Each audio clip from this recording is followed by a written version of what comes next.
All right, well, thank you to everyone who's sticking to the bitter end. Thank you to the organizers also for inviting me here. It's a pleasure to be back after 5 years. I've stolen the idea from Eric, so I'm going to be talking about this one, but also this other title. This first big topic is something that I've been doing together with Concau Wen in Queen Mary, Michael Green, who's retired, but half in Queen Mary, half in Cambridge, and Haitian, who's a student of Concau. And I'm going to be talking also about some more recent, couple of weeks ago, results I've been doing together with Paolo Ballarino. All right, so please do interrupt me at any time, or I'm going to speed run through the seminar.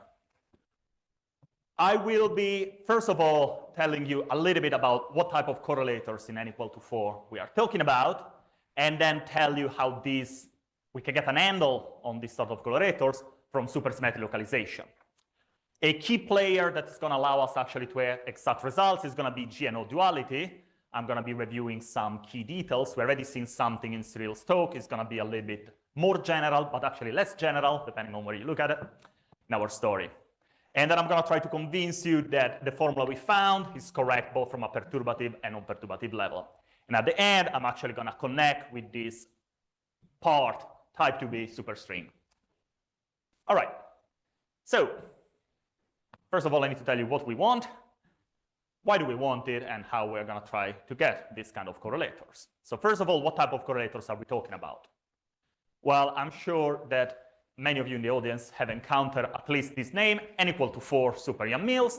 It's the maximal supersymmetric theory in 4 dimensions. It has a lot of fields, but in particular, there are 6 adjoint scalars, phi I, that transform in the adjoint representation of the gauge group. And out of these scalars, we can construct a particular type of operator, what I'm going to be denoting by O2. It's just the trace of phi I, phi j. We don't like to work with indices, so we soak the indices up with some null polarization vectors. These operators are particular because they're protected. The anomalous dimension is 2, period, no quantum corrections. And if you're familiar with, these are what I call usually 0, 2, 0. So they are superconformal primaries in the stress tensor multiplet. So the superconformal algebra is extremely powerful. Key message is, if you know something about this operator O2, you actually know something about the stress energy tensor as well. They're sitting in the same multiplet. Now, just because they're protected, there is a delay. No? Does it work? All right. Just because they're protected doesn't mean that they're trivial. So although their anomalous dimension is 2 and their 2-point function is protected, the 4-point function is far from being protected. The 4-point function is where, well, a lot of people doing superconformal bootstrap are actually spending their days on. So if you study O2, O2, O2, 4 O2s, the 4-point function takes a very nice form. There is some kinematical factor, easy enough. Sorry, x12 is the usual x1 minus x2, x34 is x3 minus x4. And then, very good, there is a part which is completely fixed by superconformal symmetry. There are some structures which I'm not going to be mentioning about. They come from these R-symmetry indices. These are all fixed. The interesting bit, which is also the hard bit, is this bit which I denoted by tau. So this tau contains all of the interesting dynamics. It's a non-trivial function of the superconformal ratio, or the ratio, conformal ratio U and V, but more importantly, it's a non-trivial function of the coupling constant and on whichever gauge group we are actually talking about. So why do we care about this type of object? Well, as I mentioned before, these objects, these O2, are the superconformal primaries in the stress multiplet. So if you know this 4-point function, you know the 4-point function of the stress energy momentum tensor. And this, via the holographic dictionary, is related to the 4 graviton amplitude in type 2B, as I'm going to mention later on. Now, there are various ways of trying to tackle this sort of amplitudes. One could try to do some worksheet type of calculations, but we're going to be tackling from the completely different problem. So we're going to be trying to get a handle on these correlators for SUN and then study the large N. But there's going to be something to do before getting to that point. All right. So how do we actually try to get a handle on this type of quantities? Well, it's a lot harder to actually study these 4-point functions. As I mentioned, this is what the superconformal bootstrap is all about. but we can actually study something a little bit more special, what we're going to be calling integrated correlators. So in what sense are they integrated correlators? Well, in n equal to 4 super Yang-Mills, Pestun has actually given us a formula to compute certain quantities exactly. In particular, we can study the partition function on the 4 sphere for another theory, what is called n equal to 2 star. So n equal to 2 star has the same matter content of n equal to 4. The only thing you do, you give a mass m to some fields. When the mass is 0, you're in n equal to 4. When the mass is non-zero, you get this n equal to 2 star. And we can consider the partition function for this n equal to 2 star theory. Now, to set up some convention that I'm going to be using over and over and over, whenever we talk about these sort of theories, there is always a complexified gauge coupling constant. It's the theta angle and G Yang-Mills. Now, although I'm going to make it manifest later on, although I write it in here as a function of tau, this is not a holomorphic function of tau. And then another quantity that we're going to be needing is the SL to Z invariant Laplacian with respect to the coupling constant. Now, for, well, basically almost the remaining of the talk, G will just denote the gauge group. I'm not going to be assuming anything about the gauge group besides that it's simple. And in particular, we're going to see a lot of different formulas unified for a general simple gauge group. So what do we do with this result by Pestun?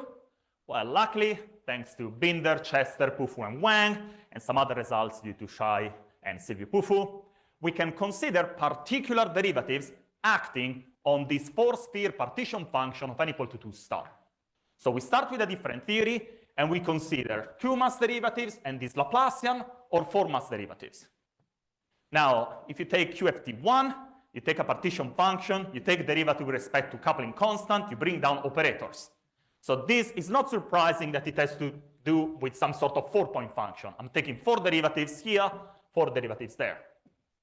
Secondly, I put the mass equal to 0 in both cases. So although I studied at the beginning n equal to 2 star, at the end, I'm going to ending up with some n equal to 4 correlators.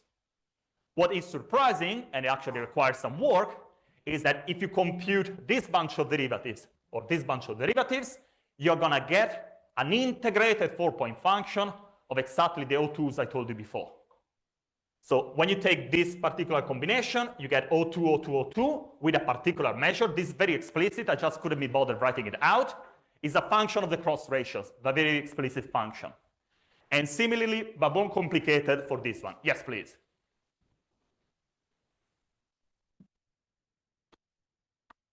So you said 4-point function of the stress tensor you want to compute? Oh, superconformal primary, yeah.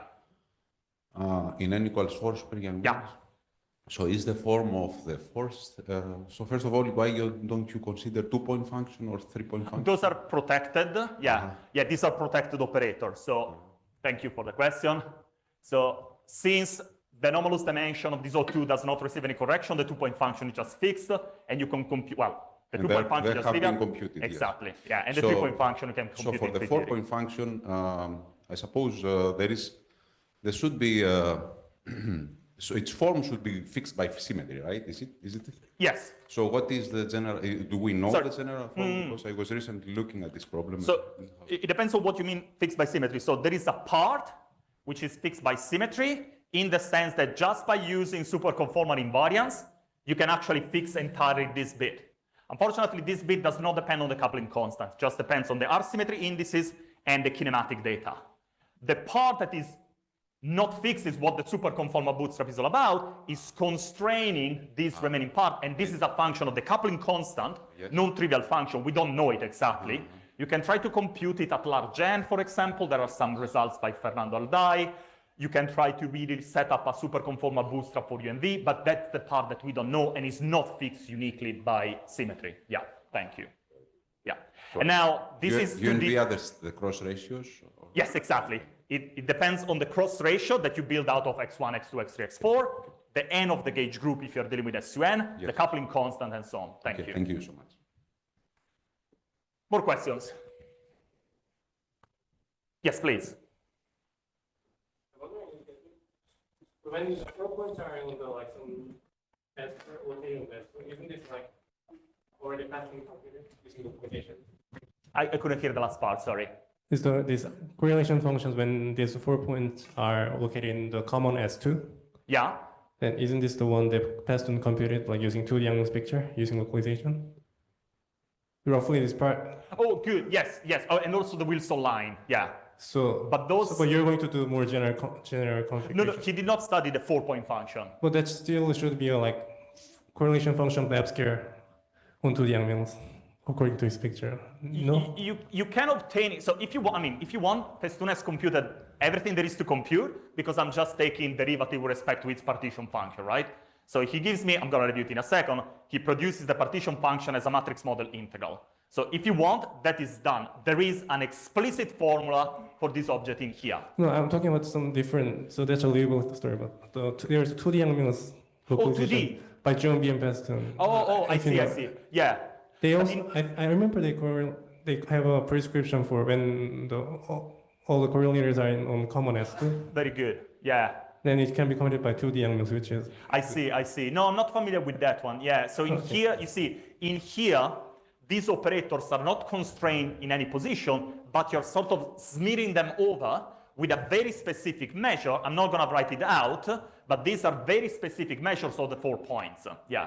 Because as I was a little bit cheating before, when you take derivative with respect to the mass parameter, you're bringing down whatever operator is attached to the mass. But in the Lagrangian, you're integrating over the insertion points. So you're morally bringing down 4 integrals over x1, x2, x3, x4, and you smear this operator out. Non-trivial result, absolutely, is that at the end of the day, when you take these particular combinations, and these combinations only, the end result is this O2, O2, O2, O2 with a very specific measure. Yeah. Okay. Thank you. Thank you. Yeah.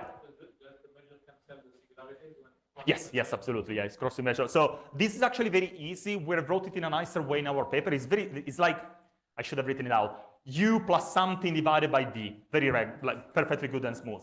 This is a little bit harder. It has this D111 function.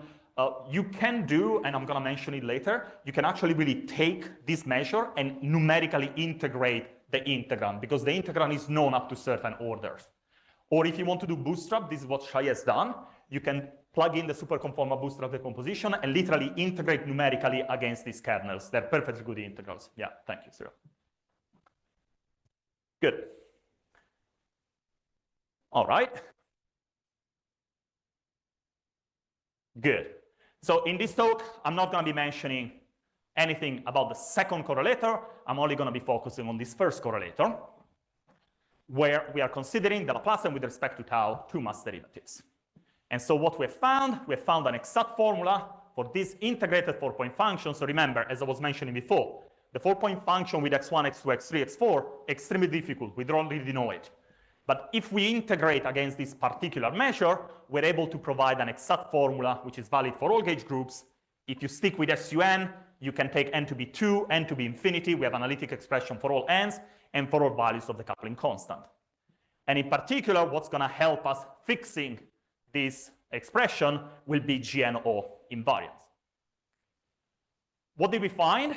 Just to jump ahead, we found that this 4-point function integrated over insertion points can be written in this compact form for any simple gauge group in terms of a 1-dimensional integral and a 2-dimensional lattice sum. So with Michael and Concao, we studied all of the classical gauge groups, and we used some key results due to Chester, Green, Poof, Wan, and Wang, and some more recent result for classical groups due to Aldai, Chester, and Hansen. And then recently, a couple of weeks ago, with Paolo, we studied the remaining exceptional cases.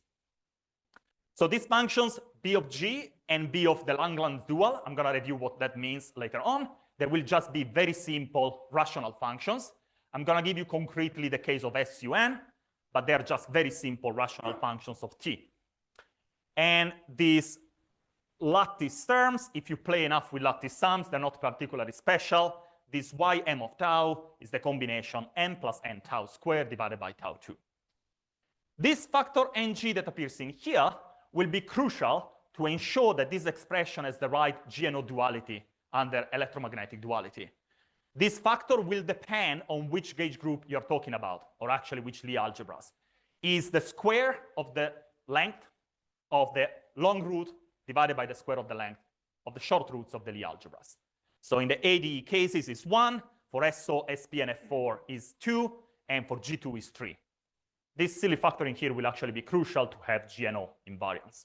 What about SP2 and prime? Very good. Which is self-dual and which is Good, excellent. So I'll get that in a second. Because these are local correlators, all of the issues of Cyril Stoke, they're not going to appear. No, it's local physics different for SP2 and prime. Because ions, and the monopole theory is not monopole, short root. And long root theory is monopole, but monopole, because of theta is 2 pi, is diamond. So local physics is different. That's why it's self-dual. It's related to O3 plus theta. But are there local correlators that are sensitive to this? Local spectrum is different because But magnetic these are local operators, so I'm not really sure if they notice the difference between the two things. It's like SU2 and SO3, for us, they're going to be exactly the same. No, but it's a SO3 minus, which is, spectrums are different. And it's self-dual. Yeah, I see, I see. I'm not sure, yeah. Can you, yeah, I'm interested. We study normal SP. Yeah, there's Very good, thank you. Yes, I would be curious to know. Yeah, because in this case, really, you don't notice anything of the global structure. Yeah, but that would be interesting. Yeah, thank you. Yeah. Special value of theta. Oh, then no, sorry. Is it a special value of the theta angle? I'm not familiar. Oh, no, but then I'm going to give you an explicit form. In here, you see the coupling constant appears in here, tau, is on all the moduli, on the whole upper half plane. Yeah. At special values, something special might happen. Yeah, but these are perfectly good and convergent expansion for any tau in the upper half plane. Yeah. Oh, I see. Thank you. Yeah. Excellent. Very good. Yeah. So as I was mentioning, this is, at least to the best of my knowledge, is the first example of some non-protected quantity. We can argue whether it's non-protected or not. The 4-point function is non-protected. We are getting it out from supersymmetric localization, but it's still projecting somehow on some protected sector. But it's valid for all simple gauge groups. If we restrict to the classical cases, which we did, we have an analytic formula for any n, so you can set n equal to 2 or n equal to infinity. And as I was mentioning, it's valid for any tau in the upper half plane. And importantly, is covariant or invariant under GNO. Now, I should mention a couple of other results, although I'm not going to say anything. There's been very similar results in the case of higher dimensional operators. So, for example, you can still compute via supersymmetric localization. Daniele? Yeah. So the GNO covariance, you mean, for instance, for SUN, it would be SL to the invariant and so on. SL to Z, yeah. Yeah, I'm going to review it in a second. Yeah, yeah, absolutely, absolutely. Yeah, thank you. Yeah. And then, I mean, I'm going to review it. Yeah, some congruent subgroup in the other cases, some Hector group, yeah. Yeah, so as was mentioned, Hanik Paul, Eric Permuter, Raj, and then Konkau and his 2 PhD students, Brown and Xie, have studied these O2, O2, OP, OP, where these OP are higher dimensional operators, really to do with the KK modes. And very recently, there's been something else, which actually it's very likely going to have a more interesting story behind in the study of defect correlators. So Silvio Pufu, Rodriguez, and Wang have studied the 3-point function where you insert a Wilson line on a great circle and then 2 O2s. And very recently, this was conjecture. I mean, you can take this derivative from Pestun, but it was conjecture to be of this form. And very recently, Bilot, Galvagno, Frau, and Lerda have actually computed this measuring here. But I'm not going to say anything about these other integrated correlators. All right, well, since there's been some questions already, if you have anything, otherwise I'm going to give you some more details, particular to answer Cyril's question. All right, so just to give you a one-page summary of Pestun's result, I'm going to mention a few extra details later on, but the key takeaway message is that the n equal to 2 star partition function on S4 is a matrix model integral. It's an integral over the Cartan subalgebra of the gauge group. I'm going to assume in here that it's just simple, and we're going to be distinguishing the various cases later. There is some van der Monde determinant that parameterizes your going to the Cartan. The classical action is just, remember, tau 2, I should just write it out once and for all. Tau is tau 1 plus I tau 2, which is also theta over 2 pi plus I 4 pi over G squared. G Young-Mills squared. So whenever I'm talking about tau2, think G Young-Mills. So that's the classical part of the action.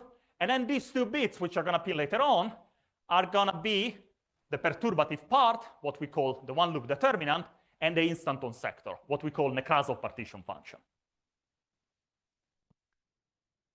So we want to compute out of this matrix model this combination. And of course, you can do it. You can do it for SU2 and so on. But then you get some perturbative or non-perturbative data. The point is, how are they all tied up together via GNO duality, if you wish, electromagnetic duality? Yes, please. Why is the perturbative part not squared? Is there an understanding for that? What do you mean? Sorry, this is just the one-loop determinant. Yes. Because the instanton part comes as the modulus Oh, good, squared. good. Depends on what you call Nekrasov partition function. I split it into the instanton part and the anti-instanton part. That's why it's squared. Yeah. But I mean, usually I would write the one-loop determinant as just the one-loop determinant, right? Is the determinant of the fermions divided by the determinant of the bosons. Yeah. Yeah. So it is dependent on A bar. Perturbative part. There is no A bar. A is the Cartan subalgebra. So the one-loop determinant does not depend on the coupling constant. It's the Nekrasov partition function that depends on the coupling constant. Your A is real there, right? The real Yeah, they're real. Yeah, that's the real Cartan subalgebra. So Yeah.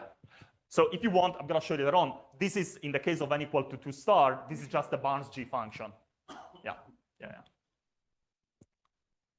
All right. So let me try to justify the lattice sum ansatz via GNO duality. So we're going to answer a serious question. So how does GNO duality, if you want electromagnetic duality, works in n equal to 4 for general gauge group? Well, if this is the coupling constant, then GNO duality, if you want the Langland duals, tells me that under T transformation, the only thing you do, you shift the theta angle, and the gauge group is unchanged.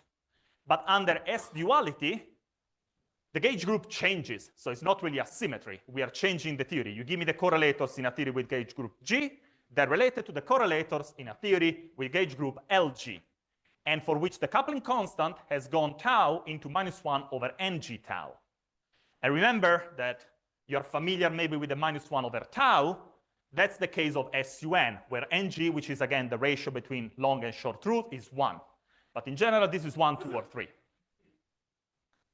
However, as I was mentioning before, since we are really talking about local operators, we're not really sensitive, as Cyril was before, about global properties of the gauge group. What I mentioned at the end, these results with the Wilson line, they are sensitive to global properties. But so far, there is no results at finite n. Yes, please. Yeah. Mills in the trace. Very good. With an ng sitting in front. Oh, that doesn't work. Yeah. Like this. This is the killing form. Okay. So if you want, I can spell it out for you. This is 8 pi squared. So the S classical is 8 pi squared divided by G and Mills square times ng, the sum AI squared. Yeah, thank you. This actually will be crucial for later on when I discuss about this universality. Yeah, thanks. All right. Very good. So since we're really sensitive only to the algebra, these are the relevant Langland duals. SUN does not change under S duality. SO even does not change under S duality. SP is mapped into SO odd, SO odd into SP. The E series is self-dual, and so are F4 and G2. So with Michael and Concau, we studied a classical story, and recently we finished the discussion by studying the exceptional story. So I need to distinguish the various cases separately because they do transform differently under GNO duality. So let's start with the easy one, the one in which ng is 1, ratio between long and short roots 1. So these are the ADE cases, the simply laced algebras. T doesn't change the gauge group, and it sends tau into tau plus 1. S does not change the gauge group because, well, again, I'm going to be misusing the notation. It doesn't change the algebra. They're self-dual. And ng is 1, so this reduces to standard S duality. S and T, I hope I don't need to convince you, they generate SL2Z symmetry. So this is the self-duality group, which is also called Monton and Olive self-duality group. And as always, under an SL2Z matrix, the coupling constant goes into A tau plus D over C tau plus D. Now, in this case, for the ADE story, since G and LG are the same, these rational functions that I didn't show you are the same thing. And the lattice sum reduces to this expression. Now, if you want to do a little exercise instead of listening to me, show that this lattice sum is actually invariant. Does it work? No? All right. Show that this lattice sum is actually invariant under SL2Z. It's really just coming from this particular combination in here. So in the case of ADE, the correlators are at least, sorry, I haven't convinced you yet that this is the correlator, but this expression is manifestly SL2Z invariant. Interestingly, if you expand this integrand for small t, you can actually do the integral term by term, and this is very much related to what Eric Permuter was talking about earlier during the week.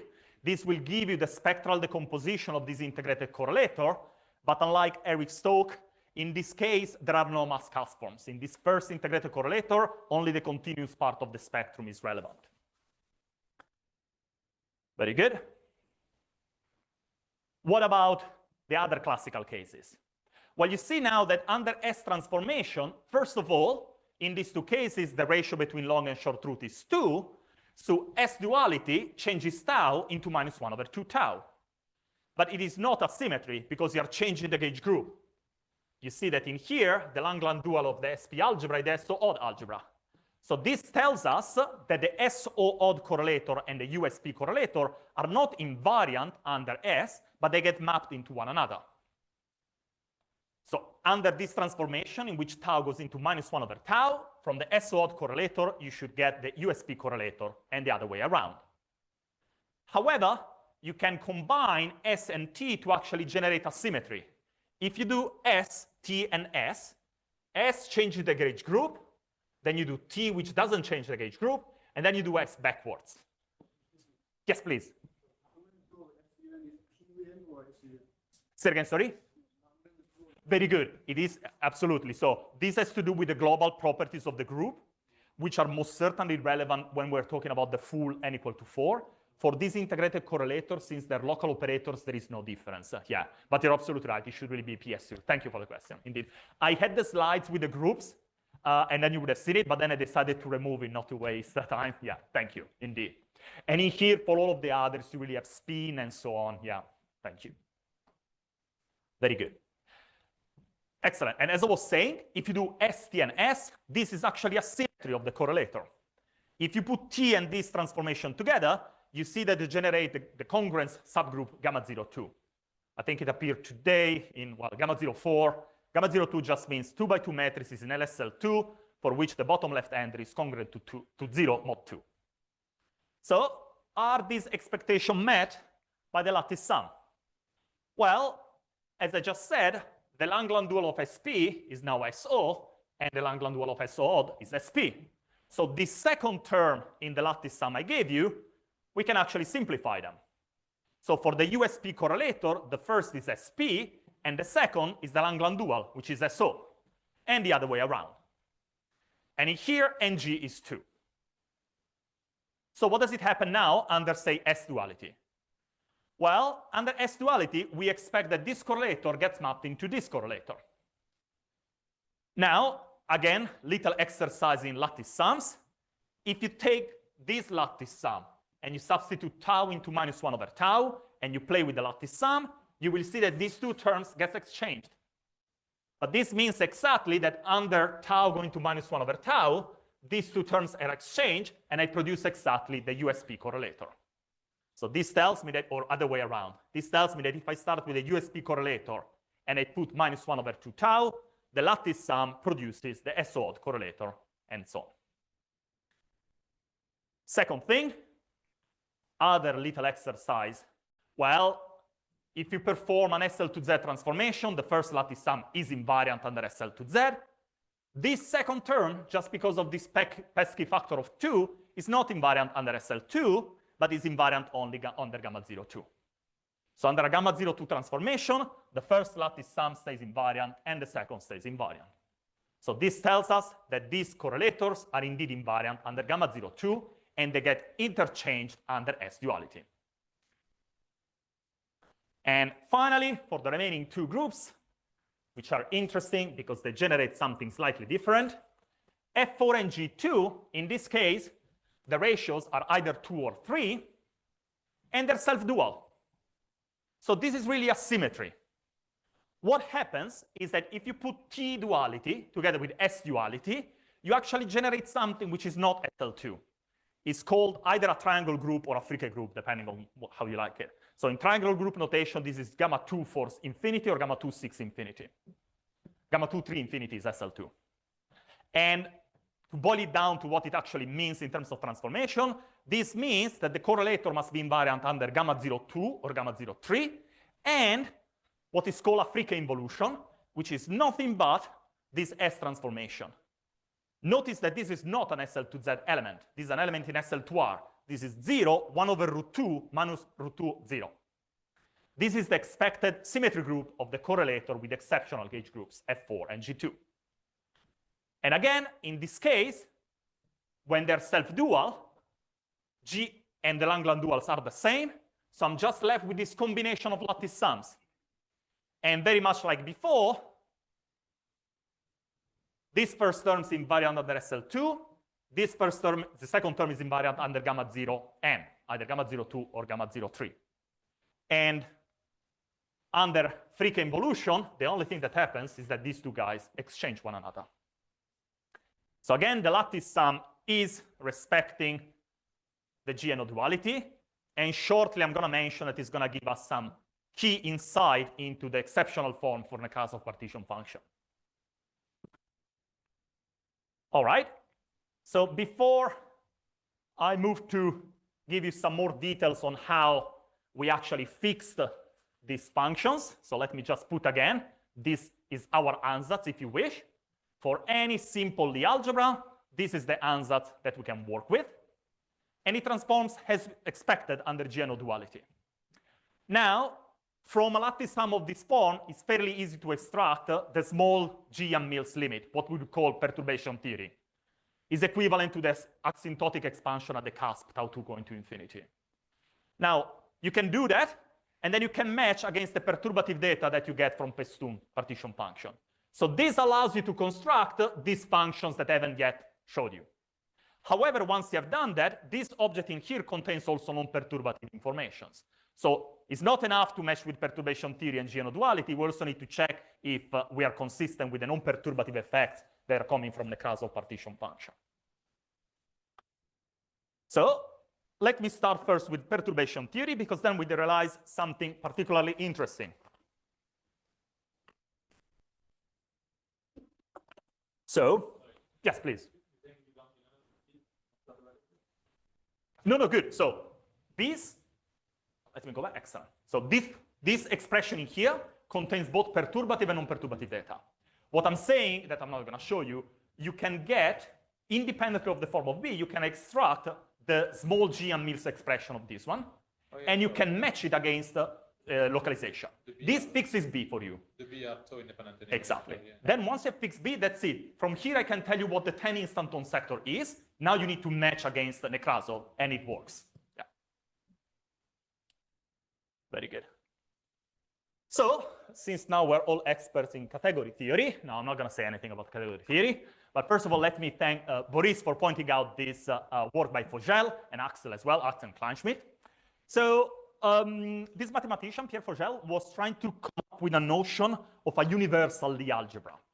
And okay, his motivation was coming from knot theory, Vasilyev's invariant, but the basic idea that he was trying to define a category of modules over a Lie algebra, not really having to specify the Lie algebra itself, but really just studying representations in general. And he noticed that there is some notion of universality in the following sense. So you can fix an invariant bilinear form and denote by 2t the Casimir eigenvalue of the joint representation. Then what you can do, you can consider two powers of the joint representation. You take the symmetric product of G times G and decompose it into irreps. So let me denote these refs by y2 of alpha, y2 of beta, y2 of gamma. So what are these alpha, beta, and gamma? Well, from the point of view of representation theory, you're just taking G times G symmetric, and you decompose it into modules.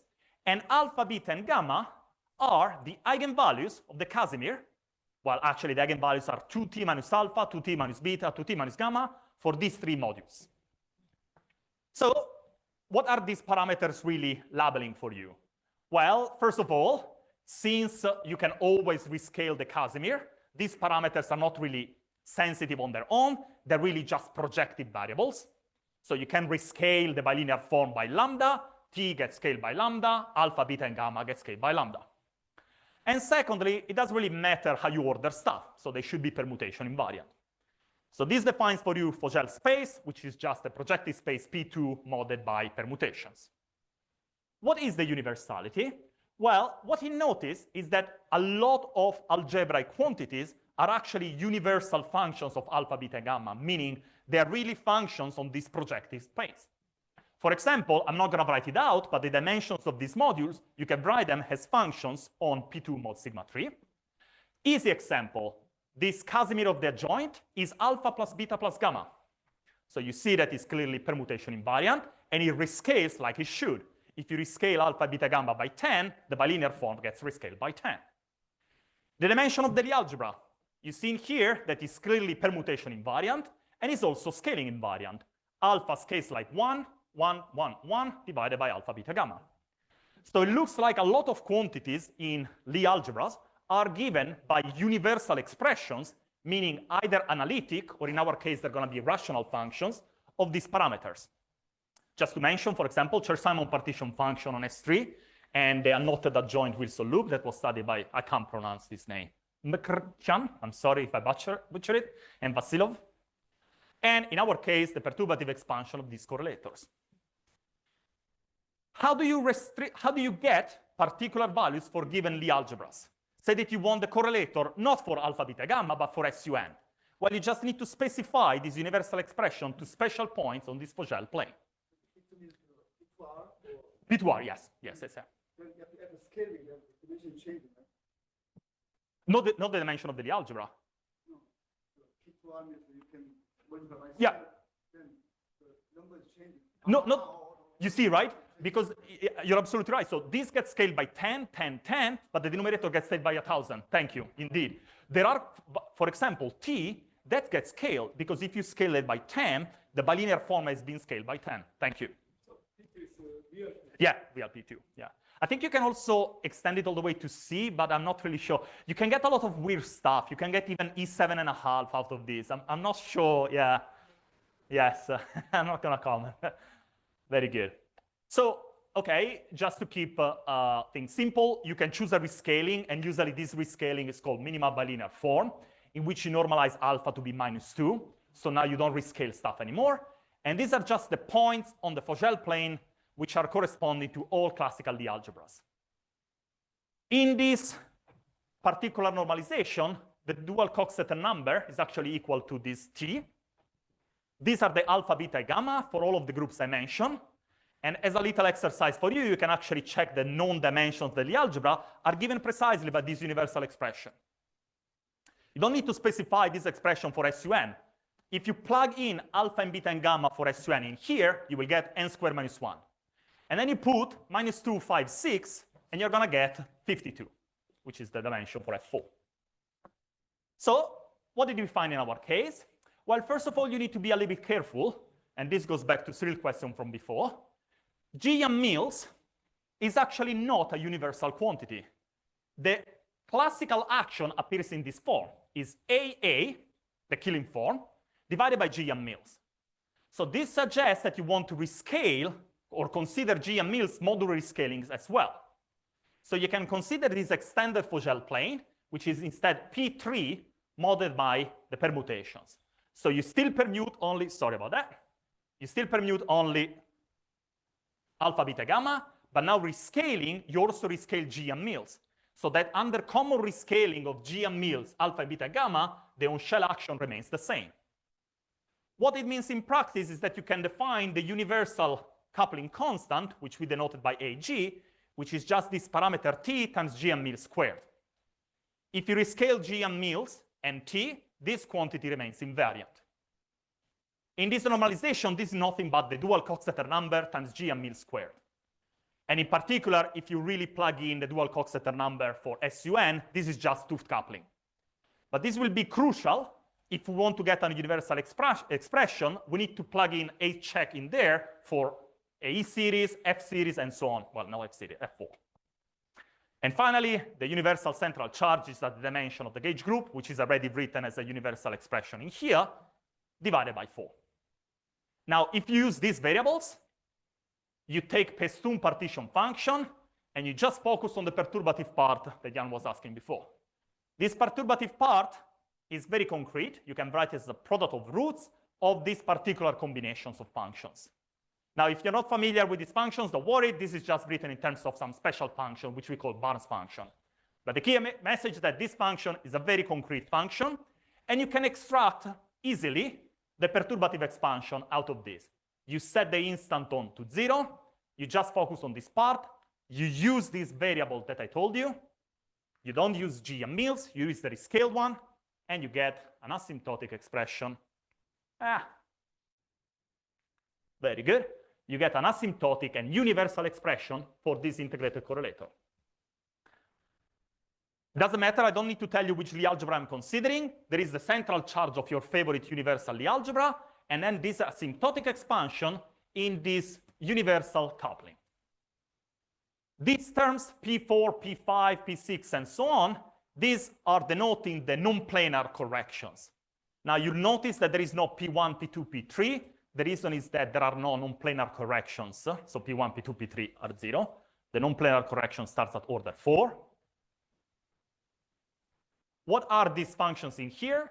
These are universal functions of these Fogel parameters. So just to give you the first 4, you need to pick your favorite basis of symmetric polynomials. I picked alpha plus beta plus gamma, alpha beta plus alpha gamma plus beta gamma, and alpha beta gamma. Notice that under rescaling, this scales with 1 power, this scales with 2 powers, this scales with 3 powers. These functions in here are manifestly permutation invariants. I build them out of TSP. And also the rescaling invariant. P scales like 3 divided by T cubed is invariant. Yes. Yeah. Absolutely. Yeah. So that comes, the reason why I'm calling this non-planar is that if you really plug in SUN, as I'm going to show you, these are really going like 1 over n. So if you set n to infinity, that is literally the genus 0 planar limit. And that we know it explicitly. Thank you. Yeah, I had that slide and then I remove it in terms of time. Thanks. Yeah. And also, interestingly, this correlator only produces a single odd zeta, zeta 3, zeta 5, zeta 7, zeta 11. That is not true, for example, for this other correlator I mentioned. That also produces product of zetas. Yeah, thanks. So, as I mentioned, in here, I have not specified the Lie algebra. You go back to the table I gave you before. You substitute for alpha, beta, gamma, your favorite point on the Fogel plane. And this produces the perturbative expansion of the integrated correlator with that given gauge group. For example, let's take the SUN parameters. So the SUN parameters are -2 to n. The coupling constant just becomes Tooth coupling constant, and these terms that I showed you 1 second ago become, come on, very good, 1 over n squared, 1 over n squared. This one you can write it 1 over n squared plus 1 over n to the 4th, and so on. So you see that when n is infinity, all of these terms drop out, and the numbers you were asking about are literally the planar limit of SUN theory. Yeah. By the way, as I mentioned before, although I did not give you the measure, you can actually take the result by Burkhardt and friend. They gave you the first few loop for O2, O2, O2, O2, unintegrated. You plug it in the integral I didn't give you, and you do the integral term by term, and you get exactly these coefficients in here for SUN. I think we were able to push it. You can push it numerically all the way to, oh, I forgot. I want to say, I think we got these two analytically, then this one we did it numerically.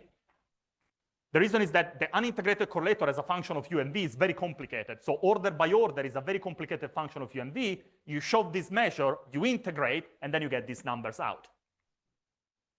But interestingly, you can also prove using this Vogel universality weird dualities. So because these are projective permutation invariant parameters, you can actually show that if you take the SUN parameters, you rescale them and you do some permutation, you go exactly to GM mils gets mapped into minus GM mil squared, but from SUN, you went to SU minus n. So there were some dualities in string theory. I'm not sure what to make of SU minus n, but these expressions are manifestly symmetric under this duality. GM mils goes into minus GM mils, and SUN goes into SU minus n. Another one that maybe some of you have seen in the literature, you can do the same game with SO even. If you take SO even, and you send the coupling constant to minus 1 over 2 GM mil squared, this gives you the SP minus 2n correlator, whatever SP minus 2n is. But this is just a duality at the level of these parameters on the Vogel plane. That's not SO2 plus 1? No, the SO even gets mapped into minus SP. Yeah, sorry, SP minus 2n. Whatever you mean with SP minus 6. Yeah, excellent. Very good. So perturbative is all nice. However, non-perturbative results are a little bit more interesting, at least for me.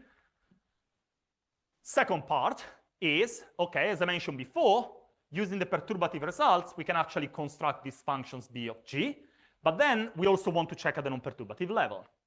And to get a handle on the non-perturbative part, we really need to understand what Nekrasov partition function is giving us. So as I was mentioning before, Nekrasov partition function, you can actually write it as a Fourier mode decomposition, or what you would call the k instanton sector. So something that goes like e to the 2 pi I k tau. That is what I would call the k instanton sector.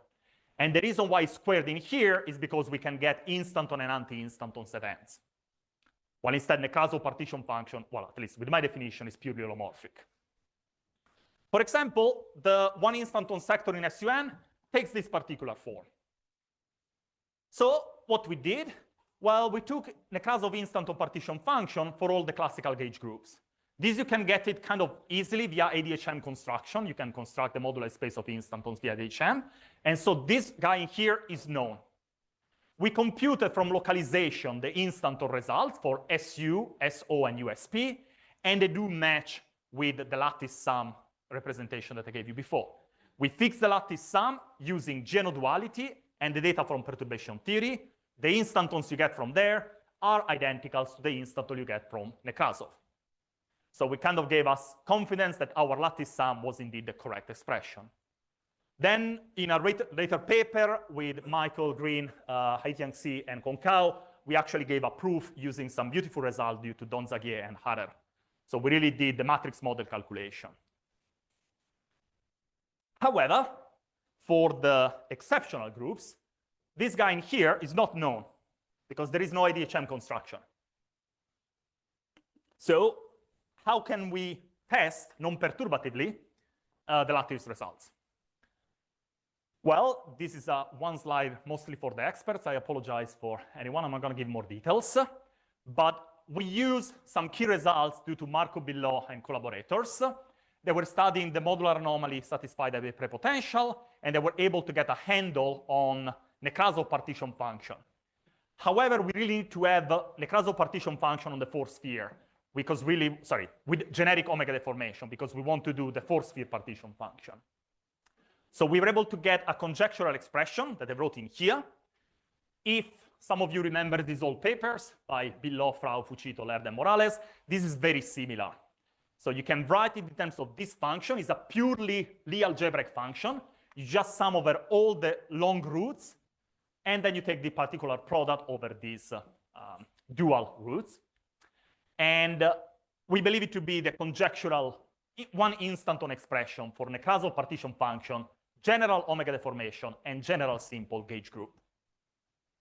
To convince you that this is probably the right result, if you take this expression and restrict it to classical Lie algebras, for that you have an ADHM construction, and indeed this formula reproduces the known results from ADHM.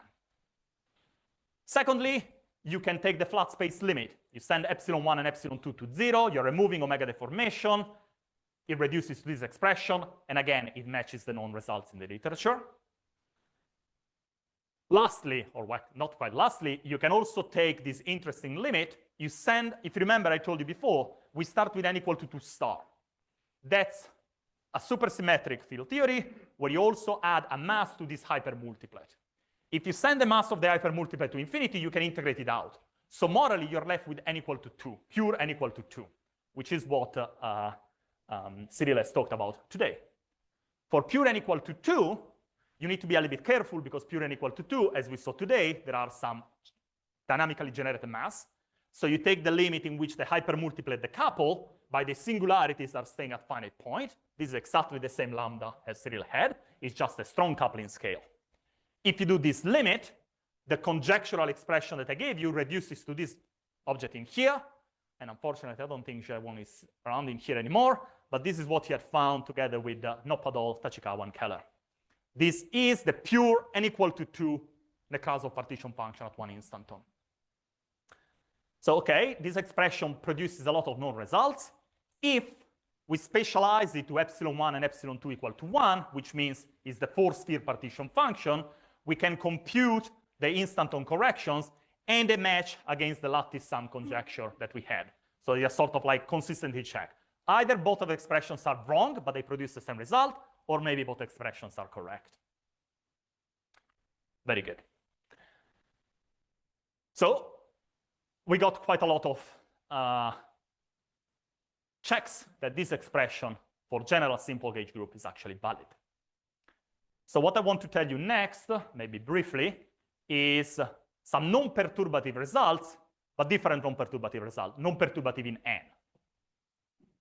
So I didn't show you at all these integrands. Let me show you the SUN results.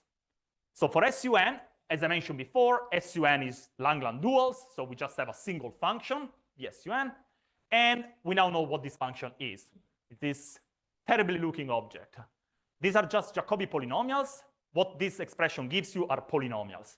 So this is the expression for any n, a polynomial divided by t plus 1 to some power. So it's a very simple rational function. And here I present for you the very innocent-looking SU2, SU3, SU4 results. However, because this formula is valid for any n, we can actually construct a generating series. So we construct a generating series for any n, and from this we extract the large n data properly.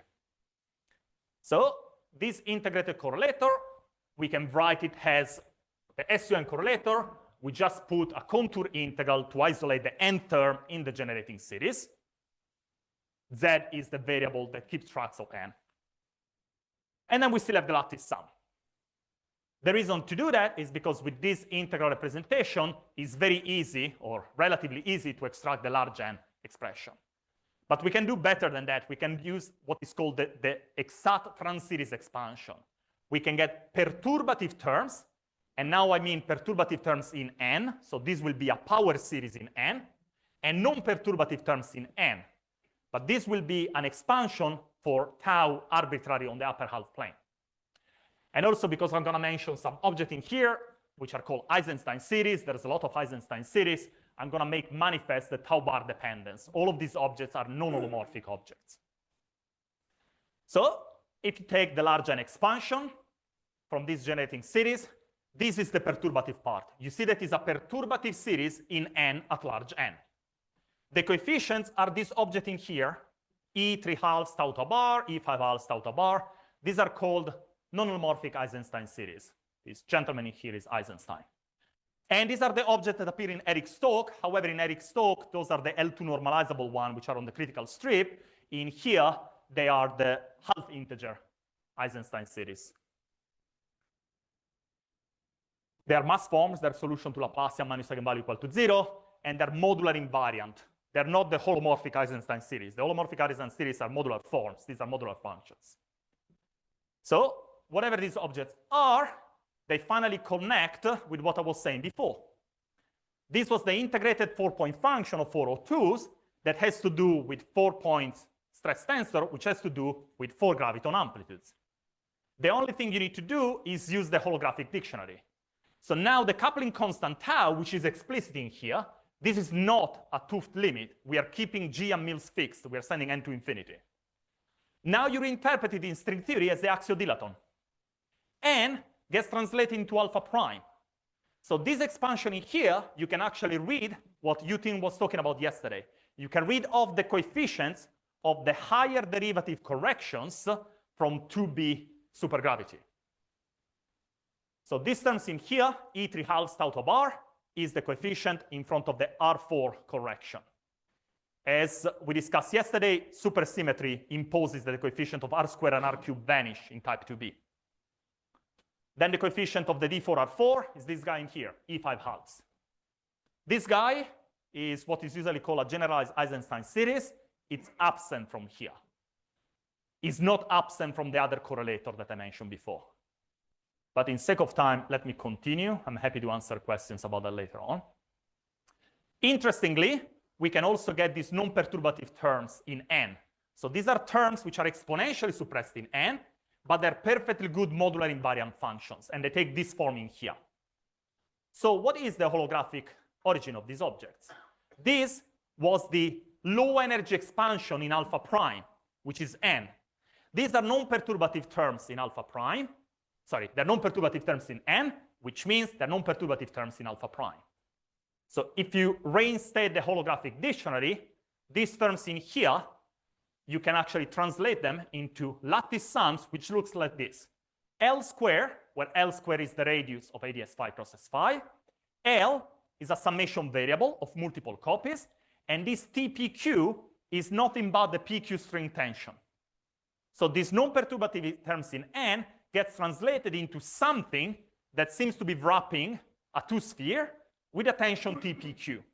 This suggests that these non-perturbative terms are coming from L coincident PQ strings, worldsheet instantons, wrapping a great S2 inside of S phi.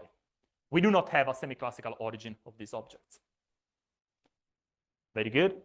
Let me just mention this because I found it fascinating. If you actually did things a little bit more properly, you studied this generating function at large N via saddle point, you actually get that the non-perturbative terms takes this form, and this function of A, which is the saddle point action, is identical to what Drucker and Fiol had found for the action of multiple wound Wilson loops.